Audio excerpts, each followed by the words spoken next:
Բարի երեկո։ Փակ TV եթերում լուրերի հետքերով հաղորդումն է։ Մենք աշխատում ենք ամենօրյա ռեժիմով, որպեսզի մեր հեռուստադիտողը մշտապես լինի տեղեկացված։ Մշակութային, քաղաքական, սոցիալական լուրեր, սպորտային անդրադարձ, մեկ տեսանյութում։ Մնացեք մեզ հետ օրվա ամենակարևորը բաց չթողնելու համար։ Հայաստանի Հանրապետության կառավարությունը պաշտոնական կայքում հրապարակել է Ղարաբաղյան հակամարտության կարգավորման բանակցային գործընթացին առնչվող պետական գերատեսչություններում արկա մի շարք փաստաթղթեր։ Հրապարակված փաթեթը պատկերացում է տալիս մինչև 2020 թվականը տեղի ունեցած բանակցային գործընթացի բովանդակության էության եւ մանրամասների մասին։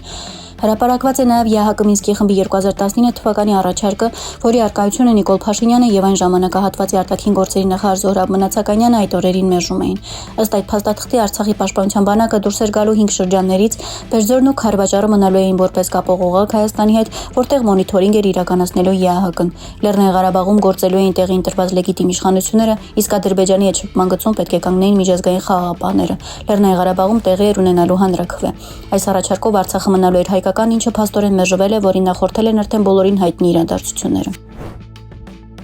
Բարգավաճ Հայաստան կուսակցության առաջնորդ գործարար Գագիկ Ծառուկյանի նկատմամբ հանրային քրեական հետապնդում է հարուցվել։ Նշվում է, որ գլխավոր դատախազության ապօրինի ծագում ունեցող գույքի բռնագանձման գործերով վարչությունը Գագիկ Ծառուկյանի պատկանող գույքի առնչությամբ իրականացված ուսումնասիրության նախնական արդյունքների ամփոփումից հետո 2023 թվականի օգոստոսի 4-ին հակակոռուպցիոն դատարան է ներկայացրել ապօրինի ծագում ունեցող գույքի բռնագանձման հայցի հարուցման կապակցությամբ հայցի նախնական ապահովման միջոցներ կիրառելու մասին դիմումը։ Նշված դիմումով գլխավոր դատախազությունը ի թիվս այլնի խնդրել է դատարանին արգելել Գագիկ Ծառուկյանին եւ նրա կնոջը Բուլղարիայում գրանցված Գորնաբանիա շշալցման ընկերության ՍՊ-ի 98.3% բաժնեմասի տնօրինման հետ կապված որևէ գործողության կատարում։ Դատանը բավարարել է դատախազության դիմումը, արգելելով նշված ընկերությանը բաժնեմասի տնօրինման հետ կապված որևէ գործողություն կատարել։ Ծանուցումը 2023 թվականի օգոստոսի 24-ին արձարան հանձնվել է Գագիկ Ծառուկյանին։ Գագիկ Ծառուկյանի նկատմամբ որպես խափամմիջոց է ընտրվել բացակայելու արգելքը։ Եվրոփոլ վիճակագրական ընկերությունը հետազոտություն է անցկացրել եւ պարզել, թե որոնք են Թուրքիայի բարեկամ եւ ամենակիչ բարեկամ թշնամի երկրները։ Նշվում է, որ Թուրքիայի բարեկամ եւ թշնամի երկրների ընկալումը կարող է ժամանակ առ ժամանակ փոխվել կախված կառավարության քաղաքականությունից կամ ազգային շահերից։ Սոցհարցման մասնակիցներին հարցրել են. դուք այս երկիրը համարում եք Թուրքիայի բարեկամ եւ թվել են 20 երկրի անուն։ Ըստ հետազոտության արդյունքների Թուրքիայի համար բարեկամ համարվող 5 երկրների ցանկը գլխավորում է Ադրբեջանը, Ադրբեջանին հաջորդում են Հարավային Կորեան, Ճապոնիան, Իտալիան եւ Ռուսաստանը։ Հարցվածների 3.3%-ն միայն Հայաստանին բարեկամ համարել։ 20 երկրների թվում Իսրայելը զբաղեցրել է 19-րդ հորիզոնականը, Ֆրանսիան 18, Բրիտանիան 17-րդ, Ամերիկայի Միացյալ Նահանգները 16-րդ հորիզոնականը։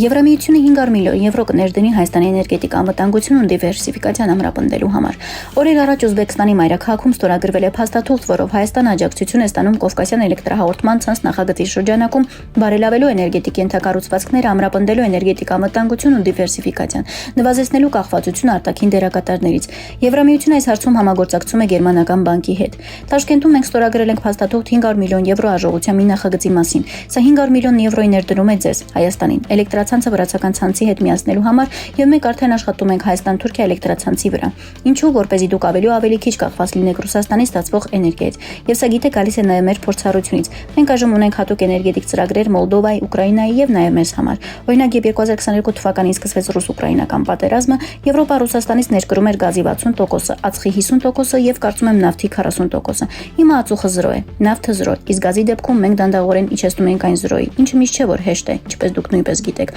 մանրամասնել են Եվրամիությունից։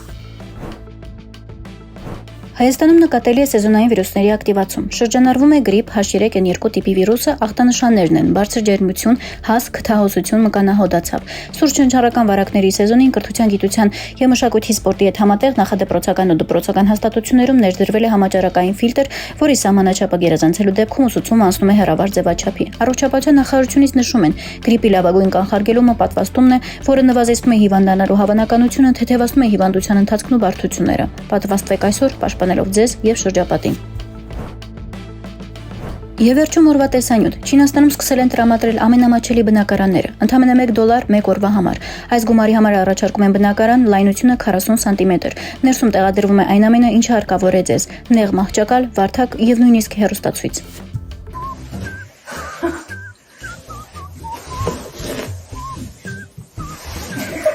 家人们，这个厕所是一半儿的，是跟那个隔壁这屋是共享的。现在已经进来了啊，这是我的床。这房子这睡一宿肯定得得肩周炎，挺紧的。这屋现在最大的缺陷就是想上吊的话，可能身高不够。电视打开了，动着看。